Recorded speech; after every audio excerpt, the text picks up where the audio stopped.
What's the hardest lesson you ever had to learn? Soul teachers. Conversations that reach deep into the soul. We provide a place for our guests to tell stories that seek the sacred, allow space for transformation. Create a tolerant community. It's Soul Soul Teacher. Teachers. So I'm here with Martha Woodard in our studios. She's a longtime teacher on Vashon. I got to know her well during her last decade of teaching. She made a massive impact on my life, and hers is a story I think our listeners need to hear. So welcome, Martha. Thank you, Stephen. I'm going to tell you, thinking about your coming in and talking with us made me think of my first real memory of you where you made an impact on me. And I mean, we had talked because, I subbed and you were the first person to hire me as a sub, I think, here at Vashon High School. And, but what I really remember was I was probably several weeks into my teaching full time. And I came to you and I said, I have no idea how I'm doing. Like, nobody tells me whether I'm doing well or not. Do you remember what the first question you asked me was? I don't, but it might be. I wouldn't expect anybody to tell you anyway. That's exactly right, because what you said was, are you getting any complaints from the parents? And when I said, no, not really, you said, then you're doing fine. And that was really helpful, especially with sort of what I call the Northwest chill. Like, they're not going to tend to immediately tell you you're doing wonderful. They're sort of watching. That was sort of my experience with Vashon.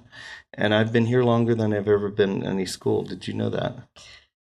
Actually, I did. Yeah. Knowing your history of being in the private sector and now in the public sector, and I hadn't thought of it, but you're absolutely right. Yeah, so I think that says something about how much I've enjoyed that sort of world. And you were a big part of this, my experience in working with you, because I think we worked together for, 6 years before you retired, something like that? Probably. Yeah.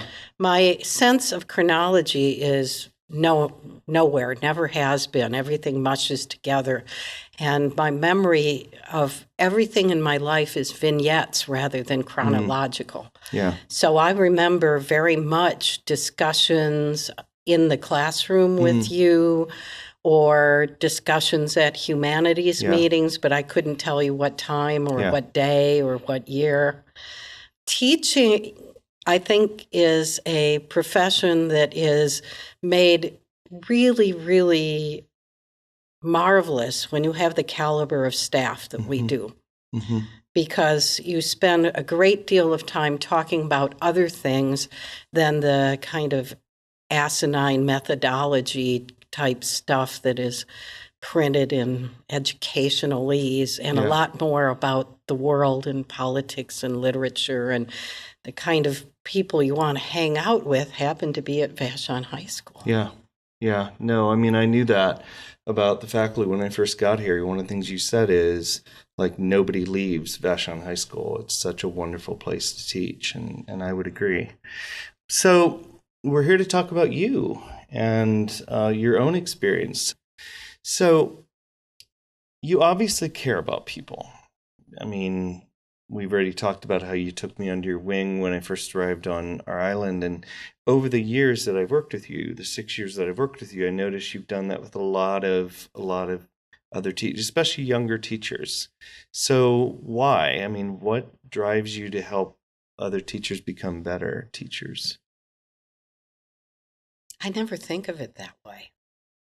I think of sharing what you know with each other, because I learn a lot from the younger teachers.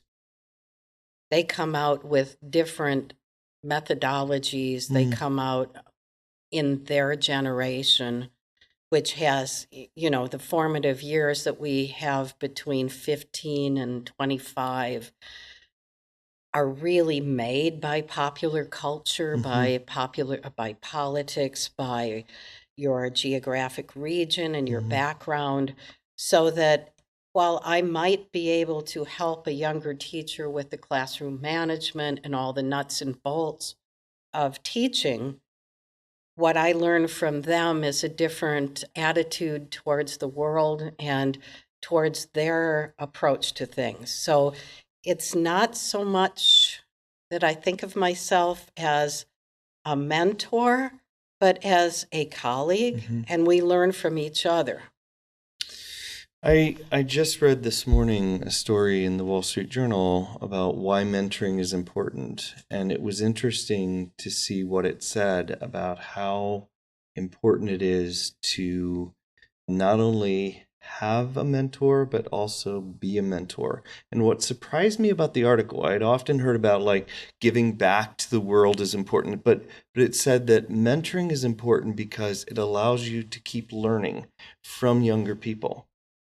And that's what I hear you saying now. Yes, yes.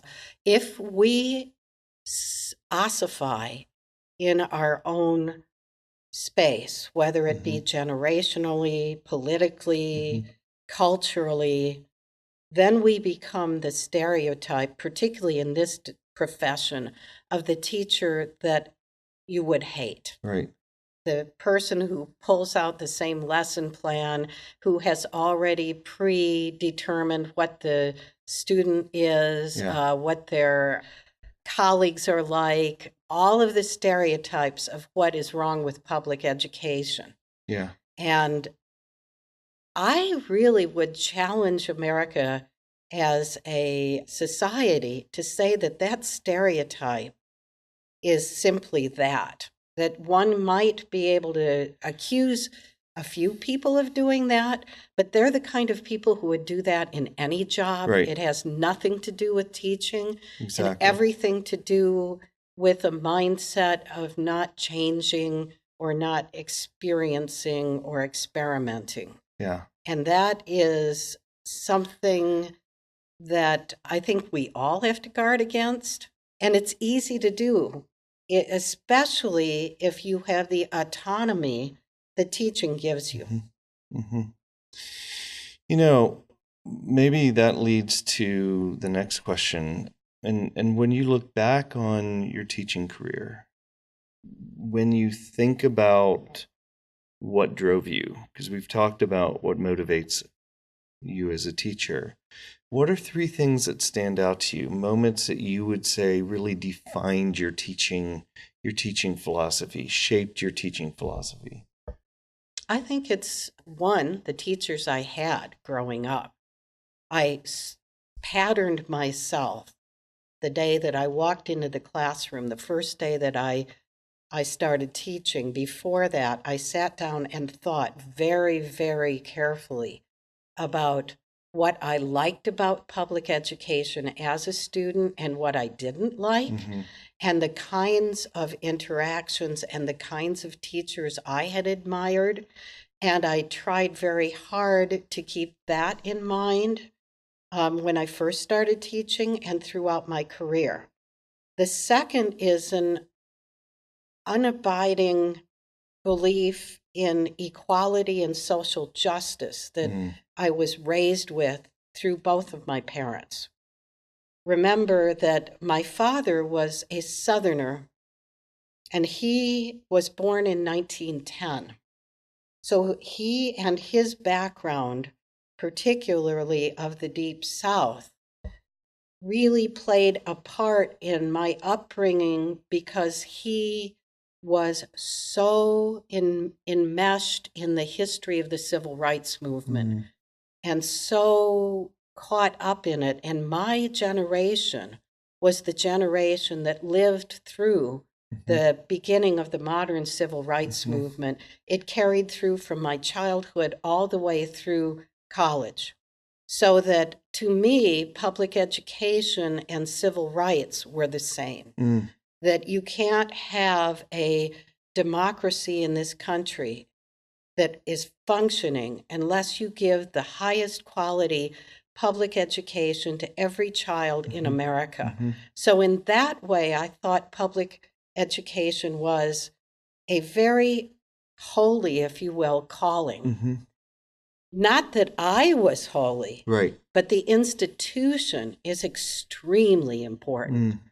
And that was the second thing that really drove me to feel that this was a worthy career, that this was a career that I could be proud of, that this was something that when I was old, I could look back and say, I did something worthwhile. I was part of a worthy effort. And I think those were the two things. And then the third thing was a purely selfish excuse to keep on being close to academia in a way that was much less intimidating to me or maybe artificial than actually being part of a university system. Because I grew up with everyone I knew was in a university system that were my parents' friends, one way or another. And I knew that world inside out.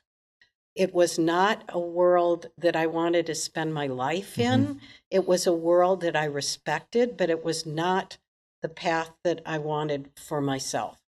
You know, when I went back to, when I left, you know that I left high school teaching for a while, but when I went back to teaching high school, I remember very specifically deciding that one of the reasons that I was going back was because it was the most meaningful thing I knew how to do, was teach high school students. And I think that comes through very clearly, like that sense of calling, that sense of the holiness of teaching. I'd never quite heard you say that before, but I think that's really powerful. We're going to take a break, and when we come back, we're going to talk a bit about your experience as having a home and a partner and how that all fed into your teaching. So, thank you. Are you looking to sell your house? You can't do better than Windermere on Vashon, and in particular, Mary Margaret Briggs, realtor at Windermere. When my wife and I decided to sell our house, I went straight to Mary Margaret. She supports the arts and education here in our little town. In fact, when my students didn't go to her to buy an ad, she sent me a reminder. As our agent, she has gone over and above. She actually came out and weeded our flower beds during the final rush. Plus, the house was gorgeously staged. So when you sell your house, go with the best. Go with Mary Margaret Briggs and start your next chapter with Windermere.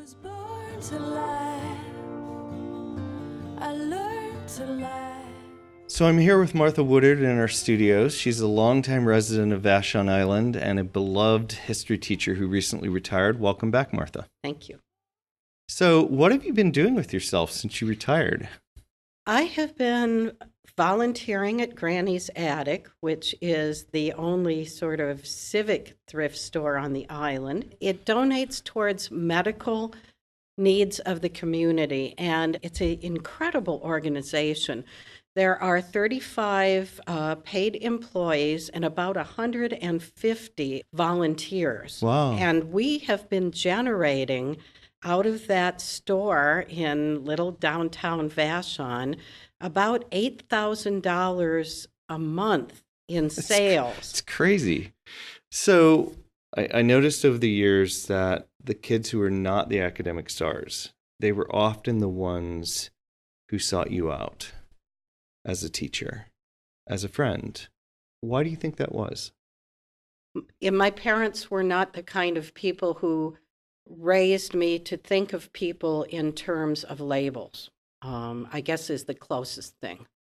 And I felt that I owed the people who were not necessarily going to go to a four-year college my very best, much more than people who were going to go to a four-year college, partly because the education that the students would get in college would undo anything that I screwed up, if that makes sense.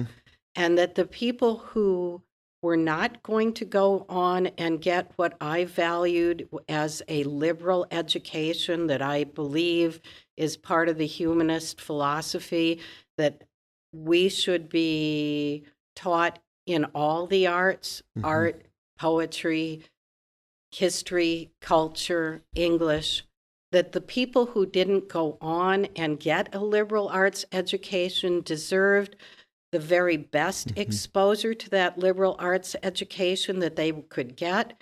And to me, it was very daunting and a great responsibility that probably my classes and my fellow teachers' classes would be the last humanities classes these students would ever get.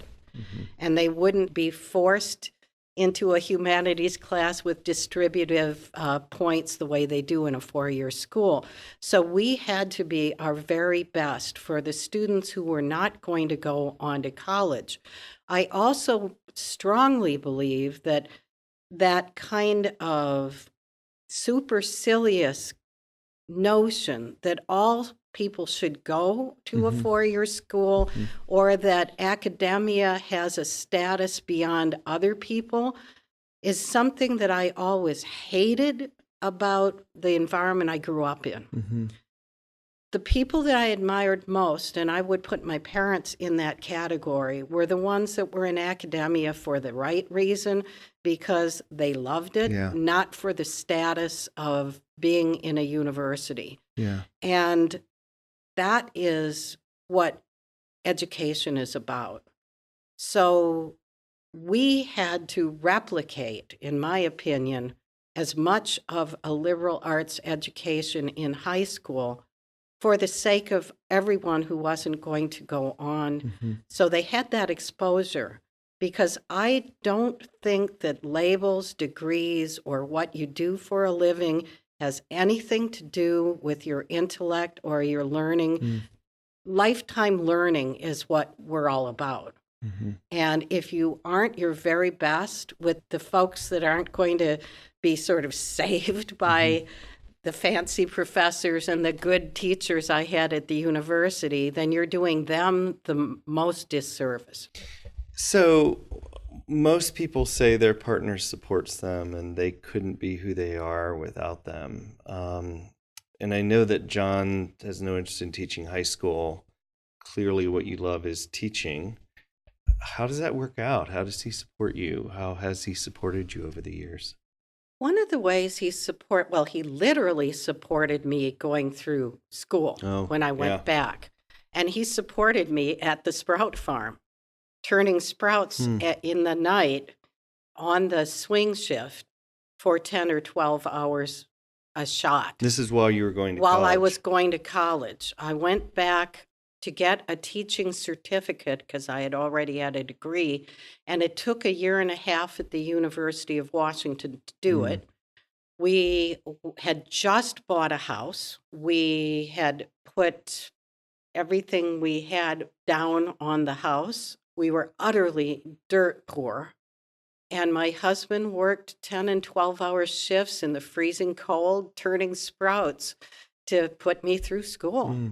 So he literally, that's what he did for me. Wow, what a test of your marriage there at the beginning. And wow. What role has he played in your role as a community member and teacher? He has always believed that I should do whatever I want to do. And when I would get discouraged, one of the things he taught me was, okay, so this was a horrible thing that happened. What did you learn from it? Pick yourself up and figure it out. That was always what he said. Yeah. And he said, nothing ever happens in any way that you can't learn something good about it. And so when I would hit something that was extremely discouraging, like when I graduated from the University of Washington with my degree, and they had just laid off 1,600 teachers in the Seattle area because that was the deep savings and loan depression brought on by the, monkeying around with savings and loans and all that of the early 80s. John was a real help in just saying, get out there, apply for everything, something will happen. Yeah, when I first moved to Washington State, when Laura and I first moved here, I had the same issue, and Laura gave me the same support. So you were involved heavily with the teachers union. What made you go out of your way to get involved in that? And I know it's important to you because you recruited me at one point. So what made you go out of your way to get involved with the teachers union? Unions for me, I was raised with unions being one of the most important political and social features in society. One of my parents' best friends was instrumental in the union movement in the 1930s. I grew up with records of I Dreamed I Saw Joe Hill last night. My uncle was a member of the Farm Labor Party. Unions to me were the bulwark of America and a living wage for the working class American. So being in a union to me was one of the highest callings you could have.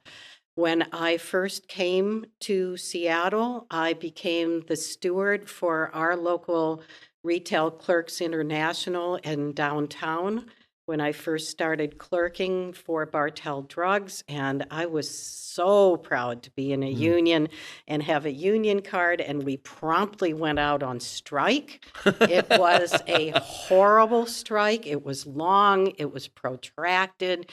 It taught me a great deal about feminism because we were a 80 or 90% women's union. Wow. So the Teamsters did not honor our strike in the same way that they would have honored a man's strike, which was a real wake-up call to me about the difference in union solidarity of gender. If we had been men on strike, our solidarity with the Teamsters would not have delivered, period. Yeah. But we were women on strike. So their concession to solidarity with our union was to stop the trucks 100 yards from the loading dock and get out. And that really taught me that, it was great to have Joe Hill, but you needed Jane Hill too. Yeah. And the 70s were not the era of equality, even in the union movement, that it should have been. Wow. So you often use self-effacing humor. You told a story once about using soy sauce in your lawnmower. Can you tell us that story? I've made some really stupid mistakes, and some of them are pretty funny. And one of them was putting soy sauce in the lawnmower instead of oil. And this was when we were really poor, and we were recycling our oil from the car to the lawnmower because we couldn't afford anything else. So we put them in these big soy sauce tins, and they were right next to the tin that was soy sauce. So I went out and changed the oil and let her rip, and the whole thing smelled like a teriyaki restaurant. And immediately I knew what I had done, and I shut off the lawnmower, but I had seized the engine. I mean, it was That was just, it. yeah. Oh, wow. So what was your hardest lesson that you had to learn to succeed as a teacher's teacher? Who helped you learn that lesson? I had 3 people that helped, well, 4. The person who helped me most, and the one that every teacher should know, is the head secretary. Or I suppose maybe Deb as a registrar in our high school here. She helped me with all the nuts and bolts of everything I needed to know, because good teaching is organization, knowing where it is, what it is, when it is. The person that I went to for sort of professional inspiration was a humanities teacher, Mr. Daniels, who was a quintessential liberal of the 30s and 40s and reminded me very much of my parents. He had dropped out of high school to join, I believe it was, I can't remember which armed forces in World War II, but he fought in World War II, came back, went back to school on the GI Bill, and was one of those just classic liberal arts teachers, or he could have been a professor easily, and taught beautifully. And he had that sort of blue-collar, non-pretentious nature that I so admire in people, and an absolute vast trove of knowledge, in depth, broad knowledge of the humanities and could engage students in nobody's business. So when I had a free period, if I had any time, I would sit in on his classes and watch him teach. Another person who was just kind to me was Mick Guglielmo, who was the PE teacher. And I learned a lot of just sort of where do you find things from Mick, and a really upbeat kind of attitude. That was really, really important. I think those were the three people who helped me the most. And then, of course, my departmental colleagues, all of them, were very supportive. I had the joy of doing co-teaching in an American Studies program that I had started with Shauna James Ahern. And so I had a co-teacher for about 12 years. It started out first as Shauna James when she was single, and then Harris Levinson. And I worked with Stephen Floyd and Mike Zecker and Anders Blomgren, and having another person to bounce off your day and your techniques with really So team helped. teaching was important to you. Yes. You told me once that one of the hardest lessons you learned actually came from your students. The relationships, what type of relationships you needed to have with your students. Right. Can you tell me about that? Well, Bill Ferris told me this. He was the English teacher, one of them. My first year of teaching, he said, "Martha, your students are not your friends, and never forget it." And I see that all the time with first-year students. They expect that the students will like them. First-year teachers. Yeah, for first-year teachers, Yeah. I'm sorry. They expect the students will like them. They are genuinely and crushed when the students aren't. They are absolutely mortified when the students make fun of them or disrespect them or feel that they're not interested at all in what they're teaching. And I think that's the number one thing to realize. You're not their friend. It isn't personal. Most of the things the students think of has nothing to do with you. You're not even a person to them. So how did you I remember very clearly telling one of my 7th grade classes when I was at Archer, I said, "I am not your friend." They were unhappy about that. And I tried to explain what that meant. How would you have explained that to students? Like, I'm not your friend, I'm your what? I always said to students, I think, that this is a formal environment, and pretend your grandmother is in the back room of the room. And I will try to address you formally, and you will respond in kind. And that our relationship is not a friend relationship. It's a caring relationship, but it's not a personal relationship in that way. And particularly in a place like Vashon Island that is such a small community where our roles overlap so much, it is really important to establish boundaries. Partly because this is an environment that is, it's less so now, but it used to be very intertwined and so loosey-goosey that often students were not taught that you had formal boundaries in a classroom. And when I first started teaching, I was kind of amazed at the lack of formal boundaries that we had as teachers versus students. It was my first years at Vashon High School, and it may be just reflective of me as a first-year teacher, but I don't think so. I was thinking about that. We did things then that I don't think you could either do or would do. Such as what? Like, the teachers had a roast of all the seniors in a banquet. Made fun of Every student in the school. And the kids, this was This normal. was totally okay. There was an informality in the school that reflected that everybody knew everybody, and teachers were looked at in some ways with a lot more respect than they are now.